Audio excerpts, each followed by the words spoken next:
The air in Jerusalem was tense. Crowds filled the temple courts, and whispers of rebellion stirred among the people.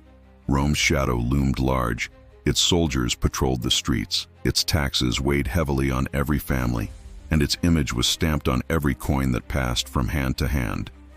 The Jews longed for freedom, but the question no one dared to answer was this: can a man serve God and still obey Caesar? One day, a group of Pharisees and Herodians came to Jesus. They were bitter rivals, but this time they stood united with one purpose: to trap him with his own words. With false smiles and hidden motives, they approached and asked, "Teacher, is it right to pay taxes to Caesar or not?" It was a loaded question. If Jesus said yes, the people would see him as a traitor to Israel.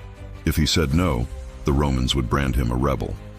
Either way, his enemies thought they had cornered him. But Jesus knew their hearts. Calmly, he asked for a coin. As the crowd watched, he held it up to the light. "Whose image is on this?" he asked. "Caesar's," they replied.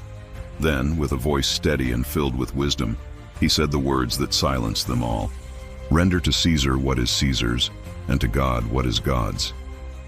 In that single sentence, Jesus revealed a truth that stretched far beyond politics or taxes. He was teaching about the balance between earthly authority and divine ownership. The coin bore Caesar's image. It belonged to him. But humanity bears the image of God. We belong to him.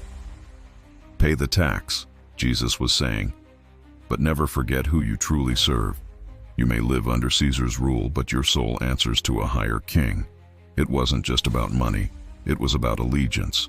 Caesar could claim the silver in a man's hand, but not the worship in his heart. Governments may rule nations, laws may shape societies, but only God has the right to rule the human soul. Jesus wasn't calling for rebellion against Rome, but for loyalty to the kingdom of heaven, a kingdom not built by swords or taxes, but by truth and love. In those few words, Jesus exposed the hypocrisy of his accusers and reminded everyone listening that faith and obedience must live in harmony. Give to the world what it demands in fairness and duty, but give to God what only He deserves: your heart, your worship, your life. Even today, His words echo through every generation. We live in a world of rulers, systems, and responsibilities, but our true citizenship is in heaven. The image on the coin may belong to Caesar, but the image stamped on your soul belongs to God. And that is what Jesus was truly saying. Honor authority, but never forget whose image you bear.